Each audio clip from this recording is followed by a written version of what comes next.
Hello స్నేహితులారా! Pregnancy healthy foods గురించి day 1 మీతో షేర్ చేసుకుంటున్నాను.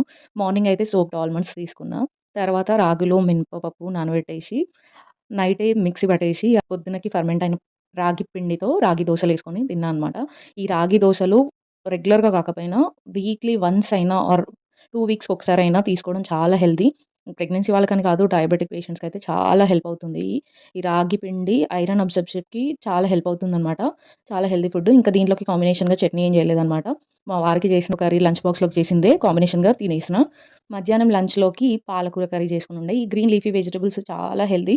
ఎవ్వరికైనా పెద్దవాళ్ళకైనా, ప్రెగ్నెన్సీ వాళ్ళకి, పిల్లలకి. ఇంకా మధ్యాహ్నం అయితే ఈ పాలకూరతో ప్లెయిన్ రైస్, కొంచెం కర్డ్‌తో లంచ్ అయితే ఫినిష్ అయిపోయింది. ఇంకా ఈవినింగ్ టైమ్ ఏదో ఒక స్నాక్స్ కంపల్సరీ తీసుకోవాలి. ప్రెగ్నెన్సీ టైమ్‌లో కంపల్సరీగా తీసుకునేవి ఫ్రూట్స్. ఏదైనా ఒక ఫ్రూట్ అయితే ట్రై చేస్తాను. తర్వాత డిన్నర్‌లోకి మంచిగా నెయ్యి పెట్టిన చపాతీలనమాట. నెయ్యి చాలా మందికి ఇష్టం ఉండదు కదా! నాలాంటి వాళ్ళకైతే ఇలా చపాతీతో కలిపి తినేయడం అయితే బెటర్ అని నా ఒపీనియన్. నేనైతే ఇలానే చేస్తాను. ఇంకా డే 1 వ్లాగ్ అయితే కంప్లీట్ అయింది. ఈ వీడియో మీకు నచ్చితే గనుక please like and subscribe. Eat healthy, stay healthy.